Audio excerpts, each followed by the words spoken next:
नमस्कार दोस्तों, स्वागत है आपका मेरी एक और नई कहानी में। आज की कहानी का नाम है सच्ची सीख। एक रविवार की सुबह एक सज्जन अपनी बालकनी में बैठकर धूप और कॉफ़ी का आनंद ले रहे थे।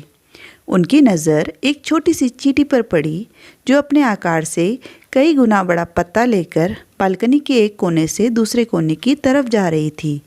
वे 1 घंटे से अधिक समय तक उसे देखते रहे। उन्होंने देखा कि अपने इस सफ़र के दौरान चींटी को कई बाधाओं का सामना करना पड़ा। वह कई जगह रुकती, मुड़ती और फिर अपनी मंजिल की ओर बढ़ जाती।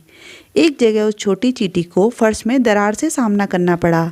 वह थोड़ी देर रुकी, उसने हालात को समझा और फिर दरार के ऊपर वह बड़ा पत्ता रखकर पत्ते के ऊपर से चलकर दूसरी ओर पहुंच गई। दूसरी ओर जाकर उसने पत्ते को उस ओर से आगे ले जाना शुरू कर दिया और अपनी यात्रा जारी रखी। वह सज्जन सृष्टि के निर्माता की सबसे नन्ही कृतियों में से एक उस चींटी की चतुराई से मोहित हो गए। इस घटना ने उन सज्जन को विस्मय से भर दिया और सृष्टि के चमत्कारों पर चिंतन करने के लिए मजबूर कर दिया। उस छोटी सी घटना ने उन्हें सृष्टि निर्माता की महानता को दर्शा दिया।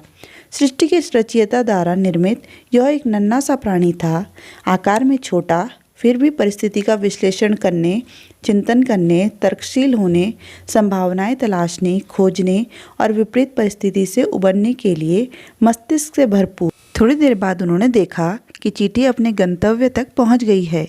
फर्श में एक छोटा सा छेद जो जमीन के अंदर बने उसके घर का प्रवेश मार्ग था। अब सोचने की बात यह थी कि चींटी उस बड़े पत्ते को, जिसे वह इतनी मेहनत और सावधानी से मंजिल तक लाने में कामयाब रही थी, उस छोटे से छेद में कैसे ले जा सकती थी। नन्ही सी प्राणी जो तमाम श्रम साध्य, कड़ी मेहनत और महान कौशल का प्रयोग करते हुए रास्ते में सभी को पार करते हुए वहां पहुंची थी, उस बड़े पत्ते को वहीं छोड़ खाली हाथ घर में चली गई। परंतु वे सज्जन चींटी के छेद के अंदर जाने के बाद भी चींटी के बारे में ही सोचते रहे और चींटी की पूरी यात्रा को अपने जीवन के साथ जोड़ने की कोशिश करते रहे।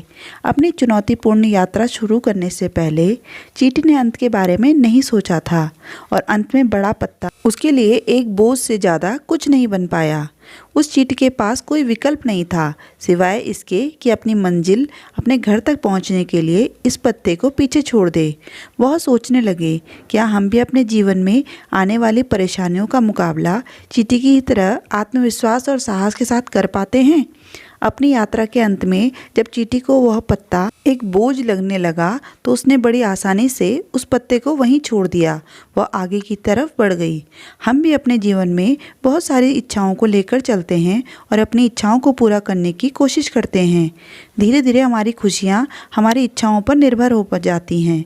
जब हम इन्हें पूरा नहीं कर पाते हैं तो निराशा से घिर जाते हैं और ये इच्छाएं हमारे जीवन के लिए एक बोझ बन जाती हैं और हमारे मंजिल तक पहुंचने में बहुत बाधाएं डालने लगती हैं।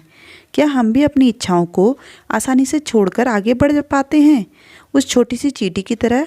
क्या हमने कभी ये सोचा है कि हमारे जीवन का मकसद क्या है और हम अपने जीवन से क्या चाहते हैं? वे इन्हीं सभी विचारों में डूबे हुए थे जब अचानक उनके घर के दरवाजे की घंटी बज गई। उन्होंने अपना कॉफ़ी का मग उठाया और अंदर की ओर चले। बाहर से तो सब वैसा ही था, पर अब उनके अंदर एक नई सोच का तूफान सा उठ चुका था।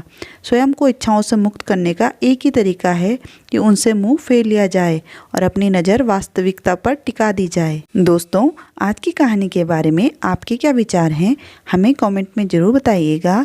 कहानी पूरी सुनने के लिए धन्यवाद।